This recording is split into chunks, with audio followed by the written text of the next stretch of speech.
What's everybody? Welcome back to the Grand Torino. Delighted you could join me. Please, as I always do, don't forget, press the like button, press the subscription button and the bell, and you'll be reminded of future broadcasts here on the Grand Torino. I want to jump into the interwebs and use the Wayback Machine to see if we can track back today's title, Inherent Racism of Irishness in Dublin Taxi Drivers. A couple of articles I want to drop for you. As I always do, I'll leave them in the link down below. Please read through them at your own discretion.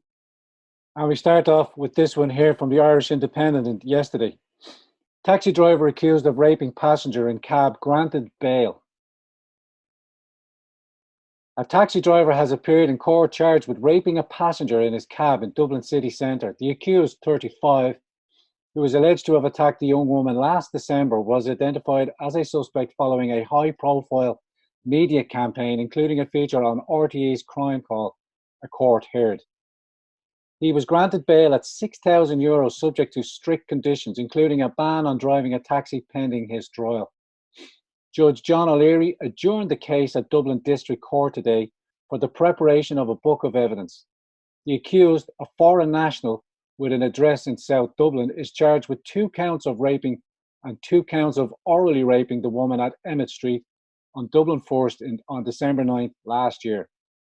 Detective Sergeant Jonathan Kelly told Judge O'Leary he arrested the accused at the man's address at 8:45 a.m. today. He brought him to Irishtown Garda Station, where he had nothing to say in reply to any of the charges when they were put to him at 10:33 a.m. The DPP had directed the case should be returned for trial to the Central Criminal Court when a book of evidence is ready, Sergeant Kelly said. He objected to bail, citing the nature and seriousness of the charges and his belief that the accused was a flight risk. He said at the time of the alleged incident there was a high-profile media campaign. The case was also featured on RTÉ's Crime Call, he said. It was subsequent to that we believe that the accused left the jurisdiction, Sergeant Kelly said. Applying for bail, defence solicitor Stephen O'Mahony said the accused has ties to Ireland, where he had lived for 15 years. His ex-wife lived in Dublin and was in court. He also had family living here, including his brother. There was no issues with the accused's identity or address, Mr. O'Mahony said. The accused had been out of the jurisdiction when he became aware that the Gardaí were looking for him. Mr. O'Mahony continued. The Gardaí had called to his address and told his brother the accused was a person of interest. His brother had notified the accused, who had contacted the Gardaí to tell them when he would be returning in January this year. Mr. O'Mahony said if the accused had gone to ground in his country of origin, it would not have been an easy task for the Gardaí to have him returned. Mr. O'Mahony said that the accused had been detained for 2 days in Irishtown Garda Station in a very robust interview, maintained the narrative that he was not guilty and was denying the offences. The accused could be facing away for a trial for up to 2 years in custody if denied bail, Mr. O'Mahony said. He had stayed at the same address since he left the Garda Station in early January. Sergeant Kelly said the evidence in the case would be very strong, and Mr. O'Mahony said that would be for a jury to decide. Judge O'Leary said it was undoubtedly a very serious charge, but noted that there had been no allegation of the accused interfering with the witness, and he was presumed innocent. He granted bail subject to the conditions, including a curfew between 10 p.m. and 6 a.m., and the accused is to refrain from driving a taxi, stay away from the alleged victim, and out of the north side of Dublin. He is also to sign on daily at his local Garda station and surrender his passport to Gardaí. Pattern recognition. What happened this time last year in another case? This from the 6th of December 2018. Woman sexually assaulted by taxi driver in North Dublin on the way home from a night out. A woman was sexually assaulted by a taxi driver in North Dublin on Saturday night. The woman, believed to be in her early 30s, had been picked up by a registered taxi driver from Main Street in Malahide after socialising in the area and was heading in the Swords direction. It is believed after the taxi driver dropped off the other people in the car, the alleged victim was left alone with the driver for a stretch of the road. Gardaí are investigating. The taxi driver then allegedly assaulted the woman in the car shortly after midnight. The woman arrived home shaken and reported the alleged incident to Gardaí. It is understood Gardaí are speaking to someone in relation to the alleged sexual assault. Gardaí confirmed investigations into the incident are ongoing, but no arrests have been made. A spokesman said, "We are investigating a report of an alleged sexual assault on the 2nd of December at 12:30 a.m.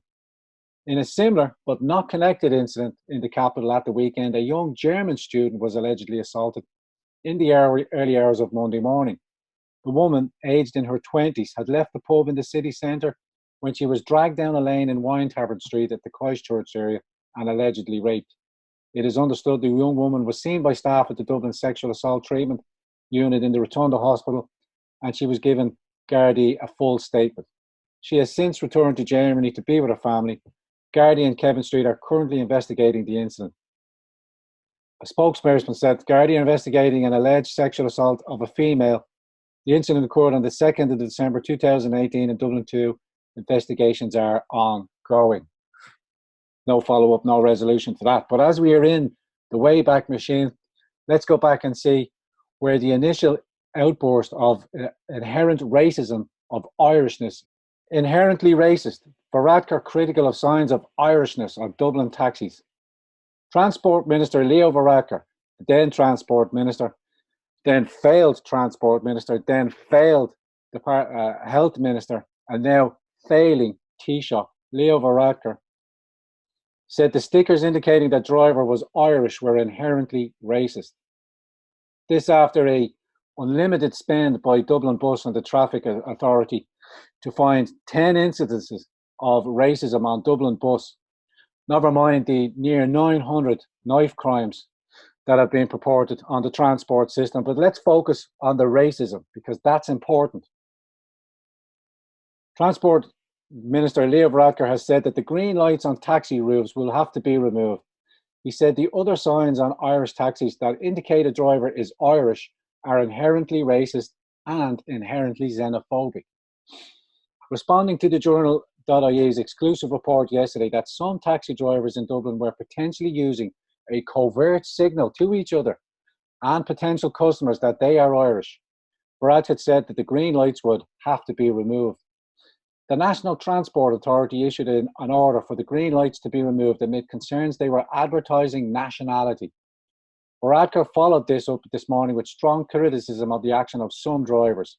He told RTE's Morning Ireland, that'll be the state apparatchik RTE, the green light does not form part of the official sign, so it is not permitted and the green lights do have to be removed.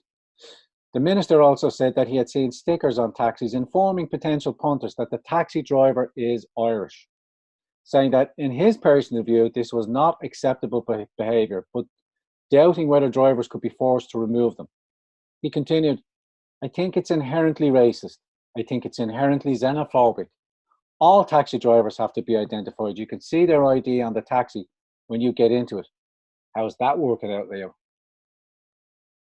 The important thing is that you know who the taxi driver is, not the race they are or what their nationality is. You think?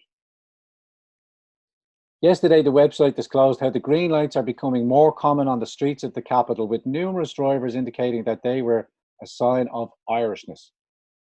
While the NTA said that it will not tolerate racism in any form, nor from any source or driver or passenger, Christy Humphrey of the National Private Hire and Taxi Association insisted it was not the case that the lights were racist. "I could see how it would be racist if an individual wants to identify himself for different reasons," he told RTE Radio.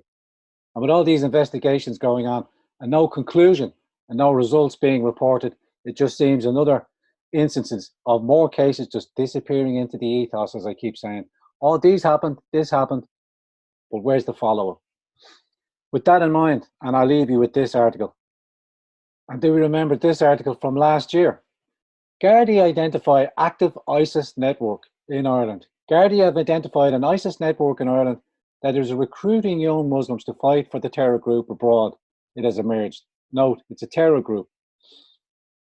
There are ISIS activists working together here in their own network. They are not working alone, a source confirmed last night. A source. It's the first time that security officials have confirmed that up to 25 ISIS members are operating as a unit in Ireland, and shows how organised the gang is here. The Star can reveal that around 25 of the terrorists have come together in a specific grouping with a command structure, working together here to help the evil group kill and maim abroad. It's understood the cell, now it's a cell, which has members in different parts of the country, concentrates on recruiting young Irish-based Muslims to fight for the cold-blooded Islamic State gang in Syria, Iraq, and Libya. Islamic State gang, one of the most barbarous armies, and not even an army, they're barbarians, but they're a gang, they're a cell, they're a collection of people, they're a getting together, forming a hapless society here in Ireland. Security officials say more than 30 young men, 25, 30, what are the numbers, currently abroad fighting for Islamic groups, but not all of them are with ISIS. That's a relief. Several have gone to Syria to fight for other groupings who are opposed to the brutality of ISIS. But investigators believe the bulk of Irish-based Muslims fighting in places like Syria are on the side of the terror group. Investigators lost track of many of them when they got on the front lines, and it is believed that some have been killed in the fighting. That's handy. As well as trying to recruit young men to fight for Islamic State in Middle Eastern war zones, sources say the unit is also heavily involved in support roles for the terror gang. ISIS in Ireland is involved in recruiting, but is also heavily into financing and other logistics, a source said. They're involved in sourcing false identification, such as EU passports and identity cards for fighters to get into Europe from abroad.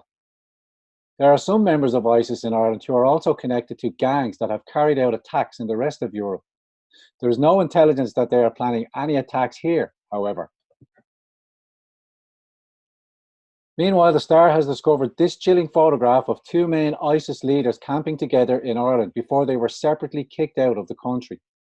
The photo was taken in a rural area of Leinster last year and shows how close both suspects are. Both men, who cannot be named on the orders of the courts, were regarded by investigators as key members of ISIS cell in Ireland. And the Star can reveal that they are both keeping in touch with extremists here from abroad. The pair, who are social media friends, regularly talk to other suspects in Ireland. And one of the men has been laughing and joking about hurricanes lashing America in recent days. The man who was deported from Ireland last year said, "There are 3 hurricanes heading to the United States. This is great news, not 1 soldier, but 3. Both men, who are from Africa and the Middle East, came to the attention of Gardaí Special Branch's Counter-Terrorism International Unit in the last 2 years because of their extremism. Officers took legal action to get both of them removed from the country, and they were later kicked out of Ireland after their court cases." That's a relief. 2 of them out of 30. Earlier this year, the Star uncovered a photograph of one of the men standing on Dublin's South Circular Road, making the 1 finger in the air sign used by ISIS. He later told the Star that from his new home in North Africa, that he had nothing to do with ISIS. But senior security officials have now confirmed he was one of the main Islamic State players in Ireland. He was heavily involved in ISIS here, a source said. He was a key financier for them. And sources have also revealed that security officials now fear an influx of other ISIS members into Ireland after the UK's Brexit in 2019. Security officials believe extremists will flock to Ireland because we are expected to have free travel to allow people to move easily between Ireland and Britain. More consequences of Leo Varadkar's inaction and his debacle, his handling of the backstop situation has only inflamed it even worse. With his poll numbers decreasing, this government cannot collapse a day too quick. There is a belief that Ireland will become a transit point for Islamic extremists to get into Britain. Security officials told the Star that Islamic extremists will increasingly use Ireland as a base once Britain leaves the EU. And as we will be the only English-speaking country left in the EU, our access to the United Kingdom means it is inevitable that extremists will come here. There are some 110 million border crossings between Ireland and the United Kingdom every year. 110 million border crossings. It is one of the busiest frontiers in Europe, a source said. Because of the nature of the border between the north and the south and the island of Ireland and Britain, it is inevitable that there will be some form of a deal of movement between both countries. So that means it will be easier to get from the UK to the UK from Ireland than any other part of the EU, and will become more attractive to extremists. There is no doubt more of them will come here after Brexit. Gardaí have recently stepped up preparedness for terror attacks in Ireland amid fears that we could be targeted, including a strengthening of the armed response units. The preparedness was increased after the shock revelation that the London Bridge attacker Rashid Radwan, 30, lived in Dublin for 7 years before the June 2017 attack that killed 8 people. However, sources say that the possibility of an attack here is moderate, which means it is possible, but unlikely. Because, hey, we're Irish. Who wants to attack the Irish? Sure, everybody loves us. So, with the inherent racism of Irishness in the Taxi Federation, with the near stratospheric spending of rooting out racism on Dublin bus, we've come to the conclusion that there were 10 incidents with no Gardaí follow-up. So that, I think, was money well spent. Meanwhile, the young lady, the young women in question, no follow-up, no accountability, and no justice for these rapes that are continuing to expand. If we look at the statistics, 60% increase since 2014. This is only spiraling upwards. But with my last article, I wanted to remind you that ISIS are in Ireland. That's confirmed. And with the Brexit happening now on the 31st, also with an impending, what we see, financial crisis, another crash coming, and I believe this will be of scale that we have never yet seen before. Batten down the hatches, Ireland. Batten down the hatches. And I'll leave you with those few articles, and I'll leave them linked in the description box as I do below. But please have in mind, Brexit is on the horizon. And people often ask me, well, what's your solution? There is a simple solution: deportation. Enforced deportation. Break the law, criminal activities, goodbye. Serve your time here and then sent back to your first point of origin or wherever you're registered. Deportation. We have to enforce our borders. Ladies and gentlemen, I'll leave you with that. Thank you for joining me on this episode of the Grand Torino. Bus.